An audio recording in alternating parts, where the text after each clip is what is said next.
Olá, gente, tudo bem? Está na hora daquele nosso encontro diário para colocarmos em dia as notícias sobre as consequências da pandemia de coronavírus no país e também no mundo. Eu sou o Ricardo Vilches e vou fazer companhia para vocês nos próximos minutos.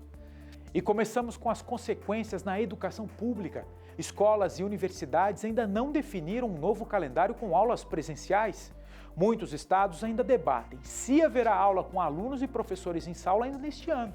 Neste caso, o prejuízo é de conteúdo. Mas há um outro tão preocupante quanto, típico do Brasil, o aumento da evasão escolar, o abandono da escola. Aqui no Paraná, a média histórica que estava em baixa chegou a 7% e pode aumentar para o dobro desse índice. Nós entrevistamos o diretor-geral da Secretaria de Estado de Educação, Glaucio Dias. Ele mostrou preocupação com a evasão escolar. E outra pergunta que está na boca de todo pai, toda mãe de aluno de escola pública. Para quando, afinal, as aulas presenciais serão remarcadas? Confira. Olá, Ricardo. Olá a todos que nos acompanham aí na TV Evangelizar. Agradeço muito por esse espaço para debater esse assunto aí tão importante que é a retomada das aulas e a educação no nosso estado e no nosso Brasil. Essa é uma pergunta realmente que muitos pais têm se feito. Eu, como pai, também tenho todo o interesse. Eu sou pai de 5 crianças de idade escolar, de 10 a 1 ano de idade, 1 a 10 anos de idade. Então, eu e minha esposa também temos um interesse direto nisso, estamos aí muito atentos a essa situação. Aqui no estado do Paraná, nós organizamos um comitê ampliado para se debater a questão do retorno às aulas. E nesse assunto do retorno às aulas, é importante destacar que nós temos 2 situações principais, 2 grandes pilares que fazem parte da conversa. Um deles, Ricardo, é o como vai ser o retorno às aulas. Ou seja, quando retornarmos às aulas, você vai ter que usar máscara, você vai ter álcool gel, se vai ser híbrido, se não vai ser, enfim, como vai ser. E a outra grande questão é o quando.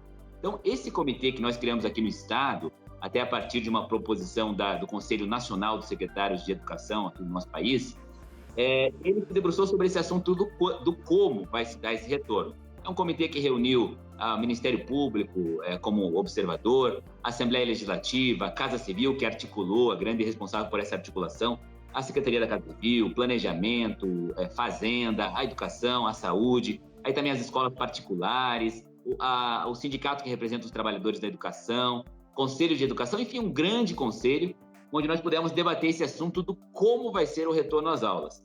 Esse comitê já chegou aí a uma proposição de um protocolo de segurança, e é importante destacar isso.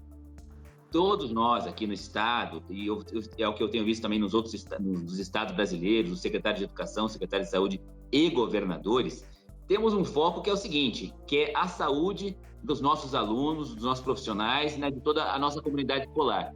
Esse é um grande cuidado que nós temos e é o foco do nosso trabalho. Então, nós entendemos que há uma necessidade do retorno às aulas presenciais e trabalhamos com essa perspectiva, porque temos, aqui no estado do Paraná, por exemplo, nós já temos indicadores que mostram que se nós não retornarmos às aulas particulares, às aulas presenciais, perdão, nós teremos um risco de evasão muito grande. Na rede aqui do estado do Paraná, eu tenho 1.100.000 alunos aproximadamente. E as nossas estimativas apontam que se não retornarmos às aulas presenciais, o nosso índice de evasão vai ter aí um aumento de 100.000 alunos a mais fora da escola no ano que vem. E o que acontece? Esse aluno, 1 mês, 2 meses, 3 meses, é uma coisa, ok, a gente sustentaria isso aí 3, 4 meses com ensino à distância. Agora, o ano todo distante da comunidade escolar, do dia a dia com seu professor, né, com a sua professora, ali com aquele ambiente saudável da escola, muitos jovens tendem a se descolar desse vínculo, a se desfazer esse vínculo. Então, é uma preocupação muito grande, não só nossa aqui no estado do Paraná, do governo do estado, mas de eu percebo aí no secretário de Educação, de retomar as aulas presenciais por essa questão da evasão escolar, por esse risco que a gente corre muito grande. Agora, esse quando, Ricardo, isso vai ser determinado. Então, veja só, eu falei do como. Eu posso até aprofundar um pouco mais na sequência, o como esse protocolo já definiu aqui pelo comitê. Então, álcool gel, distanciamento, sistema híbrido, volta escalonada, primeiro volta setor A, depois setor B, enfim, tem todo já um como. Agora, o quando são as autoridades de saúde que vão nos dizer quando será, né? Então, estamos aqui subordinados à saúde pública. Quando o senhor fala estamos subordinados e temos um comitê para análise desse caso, eu compreendo que é algo local, algo aqui no estado do Paraná. Mas, de alguma forma, o governo federal, pelos Ministérios da Saúde e Educação, tem orientado os estados do Brasil inteiro, inclusive aqui no Paraná, alguma diretriz, algum tipo de orientação específica? A orientação que há, e eu acredito que até respeitando os preceitos constitucionais, é a orientação de que haja o debate e de que cada realidade seja respeitada. Então, o MEC, o governo federal, não tem um poder de ingerência, de gestão dentro das redes estaduais. Cada estado tem o seu sistema estadual de ensino, o seu Conselho Estadual de Educação, né? Nós temos, as outras unidades da federação têm as suas, e elas é que deliberam sobre as suas realidades. Inclusive, aqui no próprio estado do Paraná, nós temos a perspectiva de abrir algumas regiões do estado, quando retomarmos as aulas presenciais, e não abrirmos outra, conforme a indicação da pandemia. Então, acho que o grande papel aí do governo federal vem sendo nesse sentido de dar esse suporte, mas realmente o protagonismo disso aí é de cada Secretaria de Estado da Educação, né? Agora, uma pergunta um pouco mais subjetiva para um representante, para um profissional que trabalha na área de educação.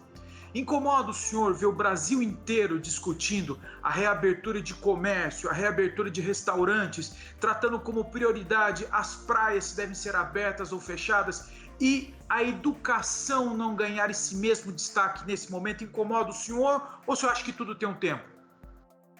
Olha, isso é algo que machuca muito meu coração, viu, Ricardo? A gente perceber que aí os shoppings estão cheios, né? Que talvez e as praias estão cheias. Tivemos o feriado de 7 de setembro agora, hotéis, resorts aí completamente lotados. E realmente ainda não há um avanço muito grande no âmbito da educação. Mas eu compreendo que isso faz parte do processo e nós, enquanto gestores da educação, temos aberto esse diálogo com a sociedade e temos buscado levar esse esclarecimento que você nos abriu esse espaço aí, que a TV Evangelizar nos abriu, desse risco que nós temos do retorno às aulas, e é perfeitamente compreensível esse receio que há também por parte dos pais e profissionais, porque é uma pandemia. Então, mas é importante deixar claro isso, eu acho que esse espaço aqui serve muito para isso, para deixar claro que em todas as situações a questão da saúde é prioritária. Então, se não houver segurança, não haverá retorno às aulas. Mas se houver segurança, se há a possibilidade de retorno, nós não podemos abrir mão desse retorno. Nos países da Europa, esse retorno se deu sempre 2, 3 meses depois do início da pandemia, quando as curvas estavam descendentes. E hoje, o que a gente conversa já com a Secretaria da Saúde, eu tive uma reunião com o secretário Renato Feder da Educação, com o Beto Preto, secretário da Saúde, e com o Ministério Público, o que a gente discutiu lá foi o seguinte, que quando houver e já está havendo um declínio na curva da pandemia, aí nós podemos discutir retorno às aulas. Então é importante deixar claro para todas as famílias que a proposição do retorno às aulas concreta, de uma data, ela vai ocorrer quando tiver segurança. Nós temos aqui, particularmente no estado do Paraná, um protocolo de segurança muito rígido. Então, eu gostaria de tranquilizar todos os pais que o dia em que falar, pode retornar a aula dia tal, é porque realmente há uma sinalização muito clara da Secretaria da Saúde, das autoridades que monitoram a questão da pandemia, e haverá sim a possibilidade de retorno às aulas.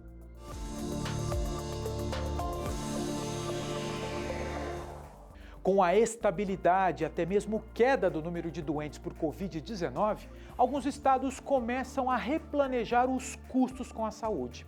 No Rio Grande do Norte, por exemplo, o governo estadual mostrou intenção em manter 120 dos 300 leitos de UTI criados durante o auge da pandemia. Para isso, um plano estratégico foi enviado ao governo federal para a manutenção desses leitos.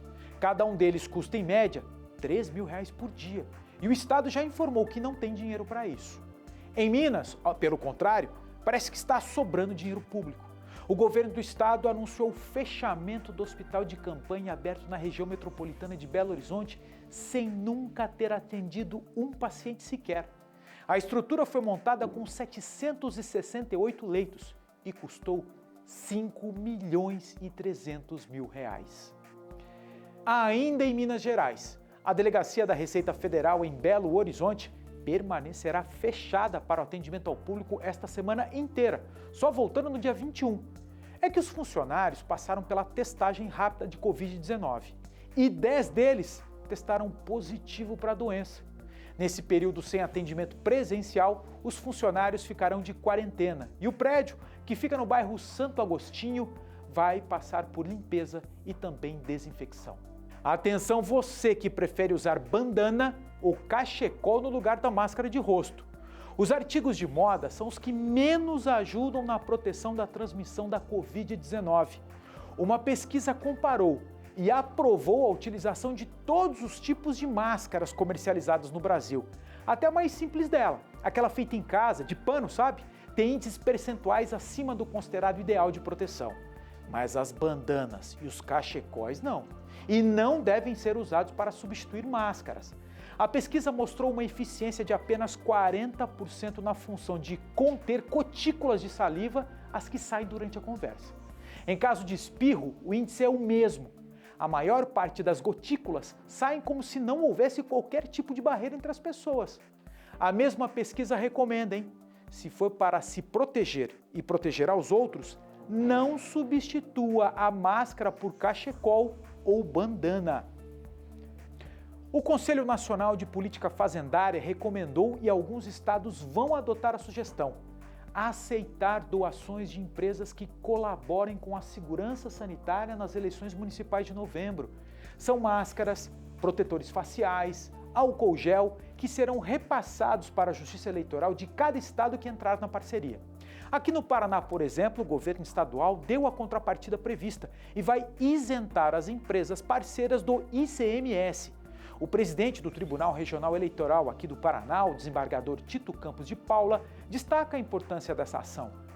Felizmente, o Tribunal Superior Eleitoral, nesse ano, conseguiu ir junto à iniciativa privada, várias empresas, várias instituições, acabaram doando aí milhões de materiais que vão ser utilizados pelos mesários, pelos eleitores, aí durante as eleições, máscaras, álcool em gel, face shield, e o CONFAS aprovou aí todo o trânsito dessas mercadorias por todo o Brasil, e nós viemos aí conversar com o governador para que ele também regularize essa situação, para que essas mercadorias possam transitar aí com a maior liberdade possível e chegue até os locais de votação, que são 186 zonas eleitorais, 399 municípios e em torno de 22 mil sessões de votações que vão ser utilizadas aí todo esse material.